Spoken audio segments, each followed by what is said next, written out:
سوال ہے مسلمان کتنے نکاح کر سکتا ہے؟ آپشنز ہیں: پہلا 7 نکاح، دوسرا 4 نکاح، تیسرا 11 نکاح، چوتھا 1 نکاح۔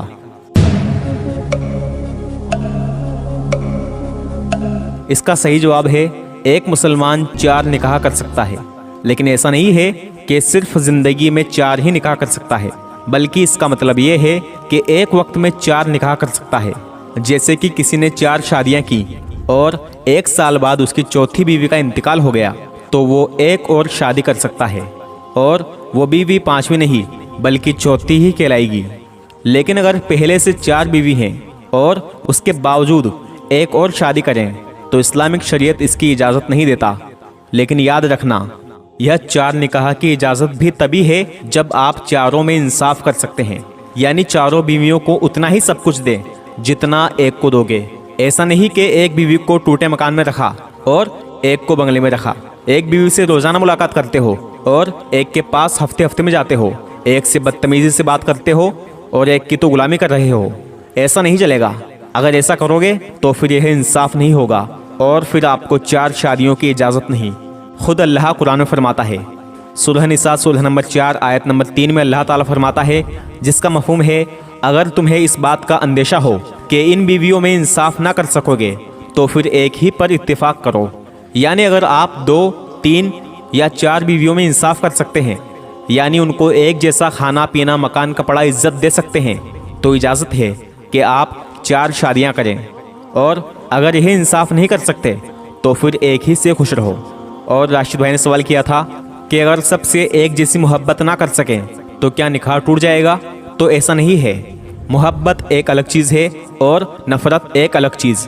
اگر آپ چاروں بیویوں میں سے کسی ایک کو کم محبت کرتے ہیں تو کوئی بات نہیں، لیکن اس کو نفرت نہ کریں، کیونکہ محبت انسان کی فطرتی چیز ہے، اس پر کسی کا اختیار نہیں۔ اگر کسی باپ کے 5 بیٹے ہیں تو اکثر ایسا ہوتا ہے کہ کسی بیٹے کو زیادہ محبت کرتا ہے اور کسی کو اس سے کم۔ انسان کی یہ کیفیت، یہ فطرت اللہ جانتا ہے۔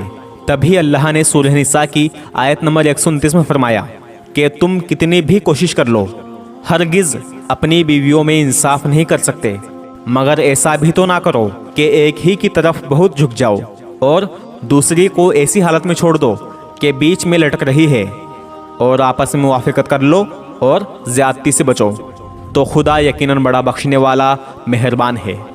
یہاں اللہ نے چھوٹ دے رکھی ہے، کیونکہ یہ انسان کے دل میں ہے کہ کس سے محبت کرتا ہے۔ ہاں، جو بیوی محبت سے پیش آئے گی اس سے محبت ہوگی، اور جو کم بات کرے گی اس سے کم محبت ہوگی، تو یہ انسان کے اوپر ہے، اس میں کوئی گرفت نہیں۔ اور حضرت محمد صلی اللہ علیہ وسلم اللہ کے نبی تھے، اس لیے ان کی 11 بیویاں تھیں، تو آپ بھی سب سے زیادہ محبت حضرت عائشہ صدیقہ رضی اللہ تعالیٰ عنہا سے کیا کرتے تھے، لیکن باقی بیویوں کو بھی اتنی ہی عزت اور ویسا ہی رہن سہن حاصل تھا جیسا کہ حضرت عائشہ صدیقہ رضی اللہ تعالیٰ عنہا کو حاصل تھا۔ اسلام میں 4 شادیوں کی اجازت کا ایک فائدہ عورت کو بھی ہوتا ہے۔ جب زیادہ عورتوں سے شادی ہوگی تو فیمیلز کی ڈیمانڈ بڑھے گی، جس کی وجہ سے عورتوں کے پاس ایک سے ایک اچھے رشتوں کی لائن لگ جائے گی، اور پھر وہ ان 100 رشتوں میں سے سب سے اچھے کسی ایک کو چن سکتی ہے اور سب کو نیک شوہر حاصل ہوگا۔ اور جو لوگ یہ بات سوچتے ہیں کہ وہ عورت بھلا اس سے شادی کیوں کرے گی جس کی پہلے سے ہی شادی ہوگی، تو جواب سن کر جائیں کہ اگر ایک عورت کے سامنے 2 آپشن ہو، پہلا کہ ایک طرف اسے شرابی شوہر مل رہا ہے جو کہ کنوارا ہے، اور ایک طرف شادی شدہ پرہیزگار مسلمان اچھے خاندان کا ہے، تو تم سے پہلے وہ عورت خود بولے گی کہ اس نشہ کرنے والے سے اچھا تو یہ شادی شدہ شخص ہے جس کے ساتھ میں خوش تو رہ سکتی ہوں۔ آج ہمارا معاشرہ غلط رشتوں کی وجہ سے ہی تو بگڑا ہے۔ لوگ یہ دیکھتے ہیں کہ لڑکا دکھنے میں کیسا ہے، کماتا کتنا ہے، مکان کیسا ہے، لیکن یہ نہیں دیکھتے کہ لڑکے کے اخلاق کیسے ہیں، تہذیب تمیز ہے یا نہیں، بڑوں کی عزت کر سکتا ہے یا نہیں، ہماری بیٹی کو خوش رکھ سکتا ہے کہ نہیں۔ یہ سب نہیں دیکھتے، یہ سب دیکھے بنا اندھے ہو کر اپنی بیٹی کی زندگی برباد کر دیتے ہیں۔ اور جو عورتیں اپنے شوہر کی دوسری شادی کو غلط سمجھتی ہیں، ان سے بھی سوال کرتا ہوں کہ اگر آپ کا شوہر غلط طریقے سے کسی عورت کے پاس جائے تو تب آپ کیا کرو گی؟ تو اس سے تو اچھا ہے نا کہ وہ حلال طریقہ، جائز طریقہ، جس کی اجازت اسلام نے دی، جو خود ہمارے نبی نے کیا، نکاح کر لے، تاکہ کسی مسلمان خاتون کو سہارا بھی مل جائے اور شوہر حرام کام سے بچ جائے۔ اور جہنم کے عذاب کا مستحق نہ ہو۔ امید کرتا ہوں انشاءاللہ جو میں نے سمجھانے کی کوشش کی وہ آپ سمجھ گئے ہوں گے۔ ویڈیو کو سب کے ساتھ شیئر کریں، کیونکہ حق بات دوسروں کو بتانا ثواب جاریہ ہے، جس کا ثواب